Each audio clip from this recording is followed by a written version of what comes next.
Hello दोस्तों, welcome to my channel भक्ति सागर।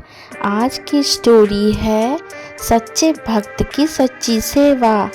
दोस्तों, जैसे एक पेड़ की पहचान उसके फल से होती है और एक मनुष्य की पहचान उसके कर्मों से, एक अच्छा काम कभी गुमनाम नहीं रहता। जो सम्मान का बीज बोता है, परिणाम में मित्रता की फसल काटता है, और जो दया को रोपता है, बदले में प्यार पाता है। यह कहानी ऐसे ही एक प्रभु के सच्चे भक्त की है, जिसकी परीक्षा स्वयं प्रभु ने ली। बहुत समय पहले की बात है। किसी स्थान पर एक महात्मा पर्णकुटी बनाकर निवास करते थे। महात्मा बहुत शीलवान, परम दयालु थे। जहाँ एक ओर वे एकांत में एकाग्रचित होकर ईश्वर का ध्यान करते थे, तो वहीं दूसरी ओर अपने पास आने वाले दुखी लोगों के दुख का निराकरण भी अवश्य करते थे। उनके सद्गुणों और सेवा कार्य से भगवान बहुत प्रसन्न हुए। उन्होंने वरदान देने के लिए एक देवदूत को धरती पर उनके पास भेजा। महात्मा ने देवदूत का हृदय से सत्कार किया और उनसे उनके आने का कारण पूछा। देवदूत ने उनसे कहा, महात्मन, ईश्वर आपकी भक्ति और सेवा कार्य से बहुत प्रसन्न है, इसलिए वे आपको वरदान में कोई दिव्य शक्ति देना चाहते हैं। उन्होंने मुझे आपके पास यह पूछने के लिए भेजा है कि क्या आप लोगों को रोग मुक्त करने की शक्ति प्राप्त करना चाहोगे? महात्मा ने विनम्रता से उत्तर दिया, हे देव, भगवान मुझ पर प्रसन्न है। यही मेरे लिए सबसे बड़ा वरदान है। मुझे और कोई शक्ति नहीं चाहिए। मैं परमेश्वर के विधान में कोई हस्तक्षेप नहीं करना चाहता।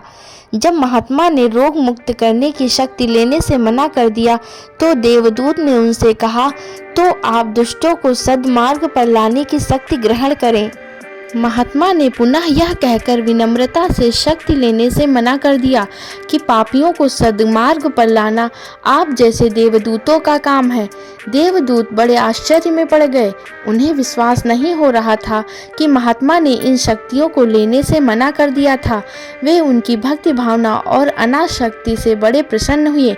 उन्होंने महात्मा से कहा, हे महात्मन, आपने तो मुझे बड़े संकट में डाल दिया है।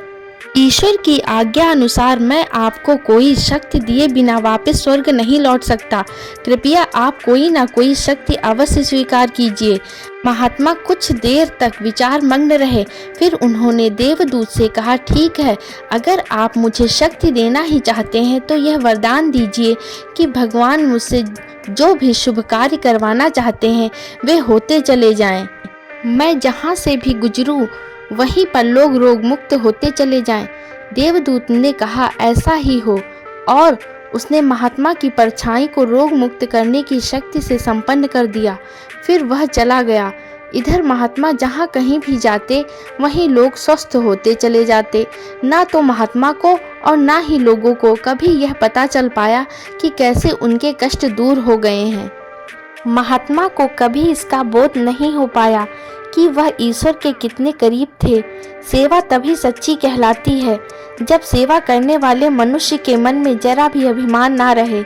एक मशहूर कहावत है कि जब दान दिया जाए तो उसे इस तरह दिया जाए कि दूसरे हाथ को कभी पता ना चले। जो सेवा के बदले नाम की चाह रखता है वह कभी भी सेवा नहीं कर सकेगा, क्योंकि कृतज्ञता का गुण प्रत्येक मनुष्य में नहीं होता और प्रशंसा न मिलने पर वह सेवा कार्य छोड़ बैठेगा। याद रखिए, सहानुभूति, दया और उदारता के बिना कोई सेवा संभव नहीं। दोस्तों, महात्मा गांधी जी ने भी कहा है, जो मनुष्य जाति की सेवा करता है वह ईश्वर की ही सेवा करता है। दोस्तों, आशा है आपको हमारी यह कहानी पसंद आई होगी। अगर आपको हमारी यह कहानी पसंद आए तो प्लीज़ हमारे चैनल को लाइक, शेयर एंड सब्सक्राइब जरूर कीजिएगा। मिलते हैं अगले वीडियो में एक नई कहानी के साथ। तब तक के लिए जय श्री कृष्ण दोस्तों। Thank you.